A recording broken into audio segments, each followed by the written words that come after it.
ఎర్రపెయ్య బలి నీడనా లేక సత్యమా? బైబిల్లో అనేక బలులు చెప్పబడ్డాయి.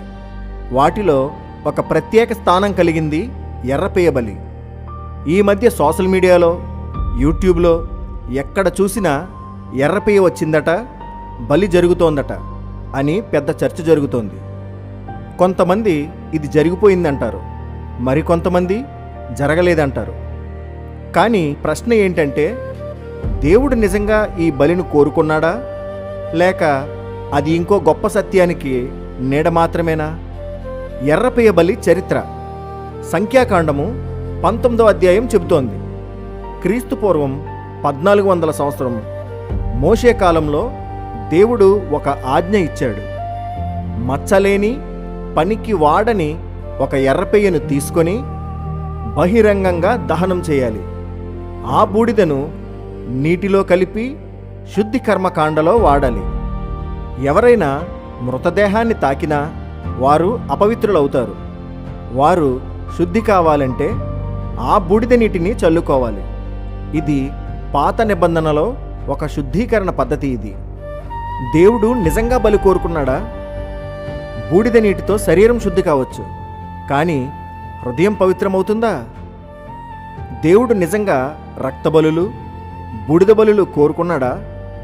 హోషేయ 6:6లో దేవుడు అంటున్నాడు, నాకు బలి కాదు, మీ హృదయాలు కావాలి, హోమములు కాదు, మారు మనస్సు కావాలి అని. కీర్తనలు 51:16-17లో దావీదు చెబుతున్నాడు, నీవు బలులను ఇష్టపడవు, హోమములను కోరవు, మారు మనస్సు కలిగిన హృదయం అదే నీకు ఇష్టం దేవా అని దావీదు భక్తుడు మాట్లాడుతున్నాడు. అయితే దేవుడు ఈ బలులను ఎందుకు అనుమతించాడు?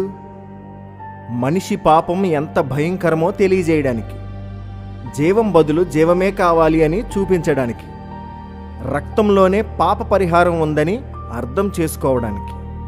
కానీ ఇవన్నీ నీడలు మాత్రమే. నిజమైన సత్యం తర్వాత రానుందనే సూచనలు. క్రీస్తు రాకముందు ఇచ్చాడు నీడ నుండి సత్యానికి. హెబ్రీలకు 9:13-14 ఇలా చెబుతోంది, ఎద్దుల రక్తం, ఎర్రపెయ్య బూడిద శరీరాన్ని శుద్ధి చేస్తే, మరి క్రీస్తు రక్తం మన మనస్సాక్షిని ఎంతగానో శుద్ధి చేస్తుంది కదా అని పౌలు భక్తుడు చెప్పారు. ఎర్రపెయ్య బూడిద కేవలం శరీరాన్ని శుద్ధి చేసింది, కానీ హృదయాన్ని శుద్ధి చేయలేకపోయింది. అది ఒక నీడ మాత్రమే. సత్యమేంటి? యేసుక్రీస్తు రక్తం ద్వారానే నిజమైన శుద్ధి వచ్చింది. ఆయన శిలువపై మరణించినప్పుడు క్రీస్తు శకం 30 AD ఆ నీడలో దాగి ఉన్న సత్యం వెలుగులోకి వచ్చింది. ఆయన స్వయంగా చెప్పాడు, ఇది నా రక్తము, అనేకుల కొరకు పాపముల క్షమాపణకు కుమ్మరించబడుచున్నది. మత్తయి 26:28. కానీ విచారకరం ఏంటంటే, ఈరోజు చాలామంది క్రైస్తవులు మళ్ళీ ఆ ఎర్రపెయ్య బలి కోసం ఎదురు చూస్తున్నారు.